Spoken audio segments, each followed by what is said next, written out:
So పైథాన్లో functions అంటే ఏంటి, ఫంక్షన్స్ని ఎందుకు యూజ్ చేయాలి, అసలు ఫంక్షన్స్ని ఎలా డిఫైన్ చేస్తారు, అండ్ ఫంక్షన్స్లో కొన్ని terms like parameters, arguments, scope అంటే ఏంటి, అవన్నీ మనం ఈ వీడియోలో నేర్చుకుందాం. Hey guys, this is Rohit and you're watching Vankey code. Guys, నేను ఈ ఫంక్షన్స్ కాన్సెప్ట్ని 2 పార్ట్స్గా డివైడ్ చేద్దాం అనుకుంటున్నాను. ఓకే, సో ఇది ఫస్ట్ పార్ట్. సో ఫస్ట్ పార్ట్లో ఇప్పుడు మనం ఏం నేర్చుకుందాం అంటే ఫంక్షన్స్ అంటే ఏంది. మీరు వినే ఉంటారు, ప్రతి ప్రోగ్రామింగ్ లాంగ్వేజ్లో ఫంక్షన్స్ అనేవి ఉంటాయి. సో ఫంక్షన్స్ అంటే ఒక గ్రూప్ ఆఫ్ స్టేట్మెంట్స్ని ఒక దగ్గర పెడతారు, సో దాన్నే ఫంక్షన్ అంటాం. సో ఈ ఫంక్షన్స్ ఏం చేస్తాయంటే ఒక స్పెసిఫిక్ టాస్క్ని పర్ఫామ్ చేస్తాయి. మనం ఏమైతే స్టేట్మెంట్స్ రాసుంటామో అవన్నీ ఒక టాస్క్ని రిప్రజెంట్ చేస్తాయి. సో ఈ ఫంక్షన్ని మనం కాల్ చేసినప్పుడు అవి ఆ టాస్క్ని పర్ఫామ్ చేస్తాయి. సో అసలు ఫంక్షన్స్ని ఎందుకు యూజ్ చేయాలి మనకి ఫంక్షన్స్ వల్ల మెయిన్ అడ్వాంటేజ్ ఏంటంటే కోడ్ని రీయూజ్ చేసుకోవచ్చు.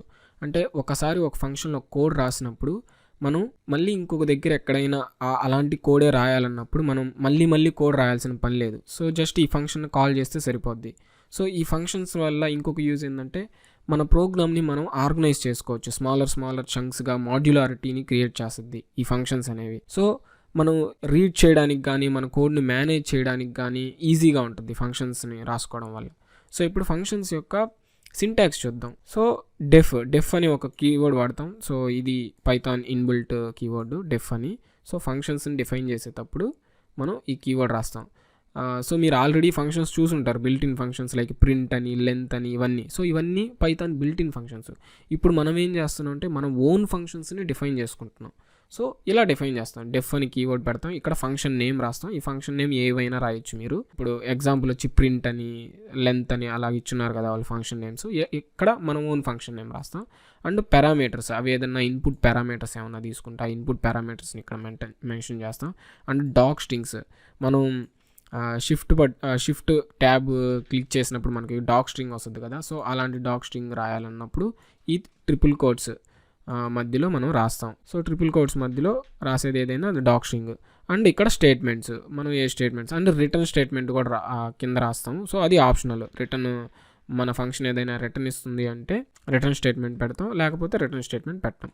ఓకే, సో డిఫైనింగ్ ఫంక్షన్స్ చూద్దాం, ఫంక్షన్ ఎలా డిఫైన్ చేస్తాయి. ఇక్కడ ఎగ్జాంపుల్ కానీ చూస్తే నేను సే హలో అని ఒక ఫంక్షన్ డిఫైన్ చేశాను, డెఫ్ కీవర్డ్ పెట్టాను అండ్ కోలన్ ఇంపార్టెంట్. ఓకే, ఇప్పుడు మీరు ఏదైతే స్టేట్మెంట్స్ ఈ ఫంక్షన్లో రాస్తున్నారో అవన్నీ ఇండెంటేషన్ ఇవ్వాలి. ఇండెంటేషన్ ఇచ్చి సేమ్ లైన్లో, సేమ్ వర్టికల్ లైన్లోనే మీరు రాస్తే సేమ్ ఇండెంటేషన్తో అదన్నీ స్టేట్మెంట్స్ అన్నీ ఆ ఫంక్షన్ కిందకు వస్తాయి అన్నట్టు. ఇన్ కేసు లేదు, మీరు ఇండెంటేషన్ ఇవ్వకపోతే అది ఫంక్షన్ స్కోప్లో లేవని అర్థం, అంటే ఫంక్షన్లో లేవని అర్థం. ఓకే, సో ఇండెంటేషన్ ఉన్నంత వరకు ఎన్ని స్టేట్మెంట్స్ అయితే ఉంటాయో ఆ స్టేట్మెంట్స్ అన్నీ ఫంక్షన్లోనే ఉంటాయి. సో ఇప్పుడు నేను ఇక్కడ ఒక డాక్ స్ట్రింగ్ రాసాను అండ్ హలో నేను ఒక పారామీటర్ తీసుకుంటున్నాను, హలో అని ఆ పారామీటర్ అని యాడ్ చేశాను ఇక్కడ. ఓకే, సో నేను కానీ దాన్ని కాల్ చేస్తే, ఇన్ కేసు నేను ఎగ్జాంపుల్ చూపిస్తాను, నేను కానీ కాల్ చేస్తే ఏమవుద్దో చూడండి. సే హలో అని అది ఒక పారామీటర్ తీసుకుంటుంది కదా, నేమ్ అని, నేను రోహిత్ అని పంపిస్తాను. సో ఇప్పుడు దాన్ని నేను కాల్ చేస్తే ఏమవుద్ది, హలో రోహిత్ అని. కానీ మీరు ఇక్కడ గమనిస్తే ఫంక్షన్ అనేది నేను ఇక్కడ ఆల్దో నేను ప్రింట్ రాశాను, హలో నేమ్ అని రాసి నేను ఎగ్జిక్యూట్ చేశాను, కానీ నాకు అది ప్రింట్ చేయట్లా. అంటే దాని అర్థం ఏంటంటే ఫంక్షన్స్ అనేవి మనం కాల్ చేసేంత వరకు అవి ఎగ్జిక్యూట్ అవ్వు, జస్ట్ ఇంటర్ప్రిట్ అయ్యి లైక్ కంపైల్ అయ్యి కామ్గా ఉంటాయి. ఓకే, మెమరీలో కామ్గా ఉంటాయి. సో మనం కాల్ చేసేంత వరకు ఎగ్జిక్యూట్ అవ్వు. సో ఇక్కడ నేను కాల్ చేసేంత వరకు అది ఎగ్జిక్యూట్ అవ్వాల. సో అది ఫంక్షన్స్. సో అలాగే కాలింగ్ ఫంక్షన్. సో ఫంక్షన్ని ఇక్కడ కాల్ చేశాను. సో ఇన్ కేస్ మీరు కానీ డాక్ స్ట్రింగ్ ఏముంది అని చూడాలంటే అండర్స్కోర్, ఇది double underscore. Okay, so dunder attributes అంటారు వీటిని, డబల్ అండర్స్కోర్. ఇది ఒక్క అండర్స్కోర్ కాదు, సింగిల్గా కనిపిస్తుంది కదా మీకు, కానీ అది సింగిల్ కాదు, డబల్ అండర్స్కోర్ డాక్ అండర్స్కోర్ అని పెడితే మీకు ఆ డాక్ స్ట్రింగ్ ఏముందో చూపిస్తుంది. ఇప్పుడు నేను చూడండి, this function is just printing hello అని పెట్టాను కదా. సో అది ఇక్కడ ఇచ్చాను.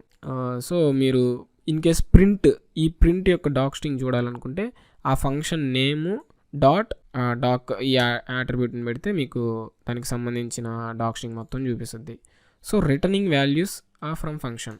సో మనం ఫంక్షన్లో నుంచి వాల్యూస్ని రిటర్న్ కూడా చేయొచ్చు, అది ఎలాగో చూద్దాం. సో రిటర్న్ అని ఒక కీవర్డ్ ఉంది మనకి. ఈ రిటర్న్ కీవర్డ్ అనేది ఎప్పుడు లాస్ట్లోనే పెడతాం, ఫంక్షన్కి లాస్ట్లో పెడతాం. అంటే ప్రాసెసింగ్ అంతా చేసేసి మీకు ఒక వాల్యూ వస్తుంది కదా, ఒక వాల్యూ ఆర్ ఆబ్జెక్ట్ కానీ ఏదైనా వస్తుంది కదా, దాన్ని మనం రిటర్న్ చేస్తాం. ఆ రిటర్న్ చేసే వాల్యూ ఏదైనా కావచ్చు, పైథాన్లో ఏ డేటా టైప్ అయినా కావచ్చు, అది స్ట్రింగ్ అవ్వచ్చు, ఇంటీజర్ అవ్వచ్చు, ఓకే, లిస్ట్ అవ్వచ్చు, డిక్షనరీ అవ్వచ్చు. సో ఏదైనా అవ్వచ్చు, మనం రిటర్న్ చేయొచ్చు. సో ఎగ్జాంపుల్గానే సింపుల్గా ఒక స్ట్రింగ్ని రిటర్న్ చేస్తున్నా. ఇప్పుడు జస్ట్ హలో, నేను జస్ట్ రిటర్న్ హలో అని నేను ఇప్పుడు కాల్ చేస్తే నాకు రిటర్న్ హలో అని రిటర్న్ ఇచ్చింది. సో దీన్ని నేను ఇంకొక వేరియబుల్కి కూడా అసైన్ చేసుకోవచ్చు. ఇక్కడ అసైన్ చేశాను చూడండి, వేరియబుల్కి కూడా అసైన్ చేసుకోవచ్చు. ఇప్పుడు ఆ హలో అనేది మై ఎస్టీఆర్లో ఉంటుంది, మై ఎస్టీఆర్ అనే వేరియబుల్లో ఉంటుంది. సో ఇప్పుడు నేను ప్రింట్ చేసినప్పుడు హలో వచ్చేసింది. సో అలా మీరు ఏ ఆబ్జెక్ట్నైనా మీరు అక్కడ స్టోర్ చేసుకోవచ్చు. ఓకే, సో పారామీటర్స్ అంటే ఏంటంటే మనం ఫంక్షన్ డిఫైన్ చేసేటప్పుడు ఫంక్షన్లో మనం ఏవైతే వేరియబుల్స్ని పాస్ చేస్తామో వాటిని పారామీటర్స్ అంటారు. ఈ పారామీటర్స్ అనేవి ఆప్షనల్. ఇన్ కేస్ మన ఫంక్షన్కి పారామీటర్స్ అవసరం అవుతాయి అనుకున్నప్పుడు మనం పారామీటర్స్ని డిఫైన్ చేస్తాం, లేకపోతే లేదు. సో ఇప్పుడు నేను ఇక్కడ మల్టిప్లై చేయాలి, మల్టిప్లై అనే ఫంక్షన్ రాశాను. మనం మల్టిప్లై అనే ఫంక్షన్కి అట్లీస్ట్ మనకి మినిమం 2 numbers కావాలి కదా మల్టిప్లై చేయాలంటే, అంటే అది ఇన్పుట్ కావాలి కదా. సో అందుకని ఇన్పుట్గా నేను num1 అని num2 అని నేను 2 వేరియబుల్స్ని డిక్లేర్ చేశాను. ఆ వేరియబుల్స్నే ఇక్కడ మల్టిప్లై చేసా, రిటర్న్ ఇచ్చేస్తున్నా, వచ్చిన వాల్యూని రిటర్న్ ఇచ్చేస్తున్నా. సో ఇప్పుడు దీన్ని కానీ ఎగ్జాంపుల్ కానీ చూస్తే, సో మల్టిప్లై 4,6 అని నేను 4,6గా ఇక్కడ వీటిని ఆర్గ్యుమెంట్స్ అంటారు. ఓకే, ఇక్కడ డిఫైన్ చేస్తే పారామీటర్స్ అంటారు. ఇక్కడ మనం ఫంక్షన్ కాల్ చేసేటప్పుడు కానీ మనం వాల్యూస్ని పంపిస్తే వాటిని ఆర్గ్యుమెంట్స్ అంటారు. ఓకే, కింద నేను ఎలాగో చెప్తాను పారామీటర్స్ వర్సెస్ ఆర్గ్యుమెంట్స్. సో ఇక్కడ మనకు చూడండి రిటర్న్ ఏమి ఇచ్చింది, 6 మనం 4x6 పంపించాం, 4,6 పంపించాం. సో 4x6 చేసేది మనకి 24ని రిటర్న్ చేసింది. సో ఇప్పుడు పారామీటర్స్ వర్సెస్ ఆర్గ్యుమెంట్స్. పారామీటర్స్ అంటే ఏంది, ఆర్గ్యుమెంట్స్ అంటే ఏంది, సేమ్ నేను చెప్పిందే. ఇక్కడ మనం ఫంక్షన్ డిఫైన్ చేసేటప్పుడు మనం ఏవైతే వేరియబుల్స్ పంపిస్తామో వాటిని పారామీటర్స్ అంటాము. సో ఫంక్షన్ కాల్ చేసేటప్పుడు ఏవైతే యాక్చువల్ వాల్యూస్ పంపిస్తామో ఆ వాల్యూస్ని ఆర్గ్యుమెంట్స్ అంటాం, అంతే డిఫరెన్స్, ఇంకేం లేదు. So common mistakes when returning functions. So మనం రిటర్న్ చేసేటప్పుడు కొన్నిసార్లు మిస్టేక్స్ చేస్తుంటాం. అలాంటి మిస్టేక్స్ మనం ఏమేమి మిస్టేక్స్ చేస్తామో చూద్దాం. ఓకే, సో మనం ఒక ఫంక్షన్లో ఒక లూప్ రాసినప్పుడు ఆ లూప్లో మనం రిటర్న్ చేయకూడదు. సో లూప్ అంతా అయిపోయిన తర్వాత, లూప్ నుంచి బయటకు వచ్చిన తర్వాత రిటర్న్ చేయాలి. ఇప్పుడు నేను ఇక్కడ లూప్ లోపలే రిటర్న్ చేస్తున్నాను చూడండి. లూప్ స్కోప్ ఎక్కడి వరకు ఉంది, ఇదంతా లూప్ స్కోపే. సో లూప్ స్కోప్లో నేను రిటర్న్ చేస్తున్నా, లూప్ బయట చేయట్లా. సో ఇప్పుడు ఏమవుద్దో చూద్దాం. సో ఫంక్షన్ అయితే మనకి ఎగ్జిక్యూట్ అయింది, అంటే కంపైల్ అయితే అయింది. ఓకే, ఇంటర్ప్రిటేషన్ జరిగింది. కానీ ఫంక్షన్ కాల్ చేసినప్పుడు ఫంక్షన్ ఎగ్జిక్యూట్ చేయడానికి చూద్దాం. నేను ఇప్పుడు నంబర్స్ పంపిస్తున్నాను, ఇక్కడ ఒక లిస్ట్ ఆఫ్ నంబర్స్ పంపిస్తున్నాను. సో ఇప్పుడు గమనిస్తే నేను టోటల్ ఏం చేశాను, నంబర్స్ ఎన్ని పంపించాను, 1 to 5 పంపించాను. సో అవన్నీ సమ్ చేస్తున్నాను. ఇక్కడ సమ్ చేసినప్పుడు నాకు ఎంత వచ్చింది, ఇవన్నీ సమ్ చేస్తే 1 అయితే రాదుగా. కానీ నేను ముందుగానే రిటర్న్ చేసేయడం వల్ల నాకు ఏమైంది, ఓన్లీ ఒక్క వాల్యూ ఇటరేట్ అయ్యి ఇక్కడే రిటర్న్ చేసేసాను వాల్యూని. అంటే ఫస్ట్ సమ్ చేసా, 0 ఉంది, ఫస్ట్ 1 వచ్చింది, 1 వచ్చింగానే ఆ 1ని యాడ్ చేశాను, వచ్చిన వాల్యూని రిటర్న్ చేసేసాను.